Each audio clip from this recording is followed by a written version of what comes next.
కేసీఆర్ వస్తున్నారు అని తెలియగానే మీరు ఎలా ఫీల్ అయ్యారు? ఇవాళ కేసీఆర్ గారిని చూడడం కోసం తండోపతండాలుగా ఇప్పటికే ఉన్నటువంటి మా పార్టీ నాయకులందరూ కూడా ఇవాళ కేసీఆర్ గారు ఇంకొక గంటన్నర సేపట్లో రాబోతున్నారు అనేటువంటి వార్త తెలుసుకొని, అంటే ఇప్పటికే మా పార్టీ కార్యకర్తలు లేకుంటే నాయకులందరూ కూడా ఇప్పటికే తెలంగాణ భవన్కి చేరుకున్నారు. ముఖ్యంగా తెలంగాణ రాష్ట్రంలో 14 నెలల నుంచి ఏం జరుగుతూ ఉన్నది అని అంటే, ఒక వికృతమైనటువంటి రాజకీయ క్రీడ జరుగుతూ ఉన్నది అనేటువంటి విషయాన్ని ఇప్పటికే తెలంగాణ ప్రజలందరూ కూడా అవగతం చేసుకున్నారు. మాకు వద్దురా నాయన ఈ కాంగ్రెస్ పాలన అనేటువంటి విషయాన్ని అన్ని వర్గాల ప్రజలందరూ కూడా ఇవాళ చెప్తున్నటువంటి నేపథ్యం ఉన్నది. ఇవాళ కోరి చేసుకున్న మొగడు ఎగిరెగిరి దండినట్లున్నది. మాకు ఈ పాలన మాకొద్దు, మాకు కేసీఆర్ గారి పాలనే మాకు ముద్దు అనేటువంటి విషయంలో తెలంగాణ ప్రజలందరూ కూడా ఇవాళ చెప్తున్నటువంటి పరిస్థితి ఉన్నది. ఇవాళ కేసీఆర్ సారు ఉన్నప్పుడు రైతు బంధు ఏ పద్ధతిలో వస్తుండే, కళ్యాణ లక్ష్మి ఏ పద్ధతిలో వస్తుండే, ఇవాళ అవ్వాతాతలకు పింఛన్ ఏ పద్ధతిలో వస్తుండే, ఇవాళ అన్ని వర్గాల ప్రజలందరూ కూడా ఎంత గొప్పగా ఆనందంగా ఉంటుండే, ఇవాళ ఏ పరిస్థితిలో ఇవాళ తెలంగాణ రాష్ట్రం ఉంది అనేటువంటి విషయాన్ని కూడా ప్రజలందరూ కూడా అవగతం చేసుకున్నారు. గత 14 నెలల నుంచి కోరి తెచ్చుకున్నటువంటి మొగడు ఎగిరెగిరి దండినట్లున్నది.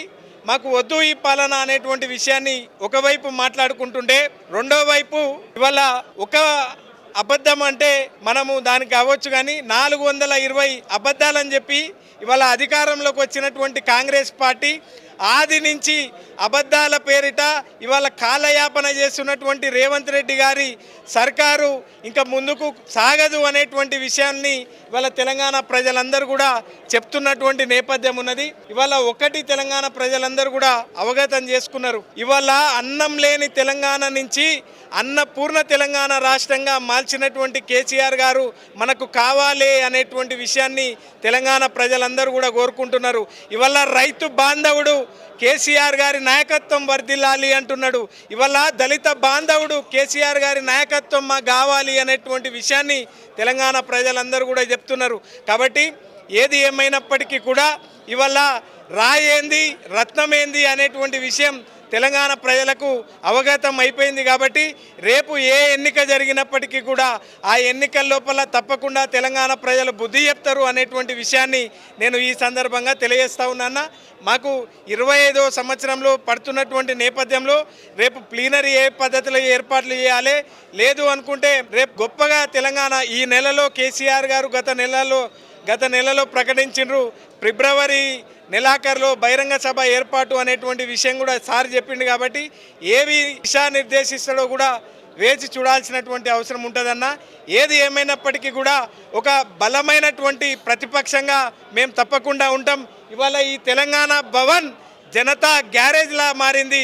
ఎవరికి కష్టం వచ్చినా ఇక్కడ వచ్చి మొరపెట్టుకుంటున్నారు అని అంటే తెలంగాణ ప్రజలకు ఒకటి ఏం ఏర్పడ్డది అంటే, ఈ ఎట్టికైనా మట్టికైనా మనోళ్ళే ఉండాలి అంటారు. కాబట్టి ఇవాళ ఇంటి పార్టీ అయినటువంటి బీఆర్ఎస్ పార్టీ మాకు శ్రీరామ రక్షసుమ అనేటువంటి విషయాన్ని తెలంగాణ ప్రజలు ఇప్పటికే చెప్తున్నటువంటి నేపథ్యం ఉందన్న. కేసీఆర్ స్పీచ్ అంటే చాలామంది అభిమానులు ఉన్నారు. చాలా రోజుల తర్వాత కేసీఆర్ స్పీచ్ ఈరోజు చూడబోతున్నాము.